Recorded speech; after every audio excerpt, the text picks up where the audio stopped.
মাননীয় স্পিকার, আমাকে সুযোগ করে দেওয়ার জন্য আপনাকে অসংখ্য ধন্যবাদ। আমি সর্বপ্রথম মহান আল্লাহ তাআলার শুকরিয়া আদায় করছি।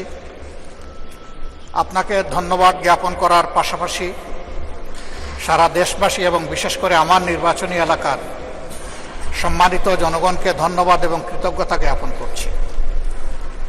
তারাই আমাকে এবং আমাদেরকে এখানে কথা বলার সুযোগ করে দিয়েছেন তাদের মূল্যবান ভোটের মাধ্যমে। আমি গভীর শ্রদ্ধার সাথে স্মরণ করছি 47, 52, 71, 90 শাপলা চত্বরে সম্মানিত শহীদবৃন্দকে এবং ফ্যাসিস্ট আমলে 15.5 বছর যারা নির্যাতিত হয়ে দুনিয়া থেকে বিদায় নিয়েছেন, লড়াই করেছেন, আহত হয়েছেন, পঙ্গু হয়েছেন, আয়নাগরের বন্দী হয়েছেন, বিভিন্নভাবে যারা নিগৃহীত হয়েছেন, বিশেষভাবে আমি গভীর শ্রদ্ধার সাথে স্মরণ করছি 24 জুলাইয়ে যারা বুক চিতিয়ে লড়াই করে আমাদেরকে আজকের এই সংসদ গঠন করার সুযোগ তৈরি করে দিয়েছেন। তাদের মধ্যে যারা নির্যাতিত হয়ে দুনিয়া থেকে বিদায় নিয়েছেন, মহান রব্বুল আলমিনের দরবারে দোয়া করি আল্লাহ তাদের সকলকে শহীদ হিসাবে কবুল করুন। যারা আহত পঙ্গু হয়েছেন, আল্লাহ তাদেরকে সুস্থতার নিয়ামত দান করুন। আমরা সকলের প্রতি গভীর শ্রদ্ধাশীল, কৃতজ্ঞ, ঋণী।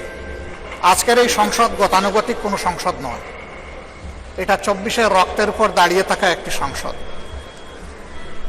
আজকে আপনি এই মহান সংসদের স্পিকার বা অভিভাবক নির্বাচিত হয়েছেন এবং আপনার সাথে ডেপুটি স্পিকার হিসেবে জনাব কায়সার কামাল সাহেব নির্বাচিত হয়েছেন।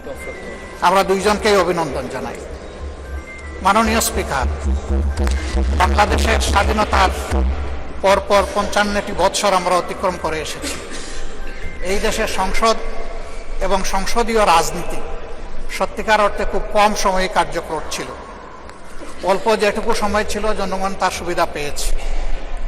বেশিরভাগ সময় ফ্যাসিজমের কবলে পড়ে এই সংসদ ছিল অনেকটা দামি সংসদ, অকার্যকর।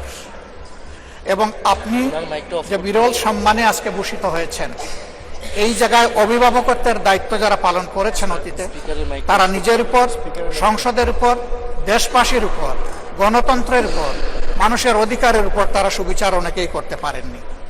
আমরা আশা করি আপনার এই অভিভাবকত্বের জায়গা থেকে, আপনি যদিও একটা দল থেকে নির্বাচিত হয়ে সংসদে এসেছেন, কিন্তু ইতিমধ্যেই আপনি ঘোষণা দিয়েছেন যে আপনি জাতীয়তাবাদী দলের স্থায়ী কমিটির সদস্য পদ থেকে পদত্যাগ করেছেন।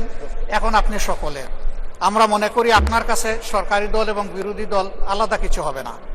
আপনার কাছে আমরা সুবিচার পাব। জাতির কল্যাণে যে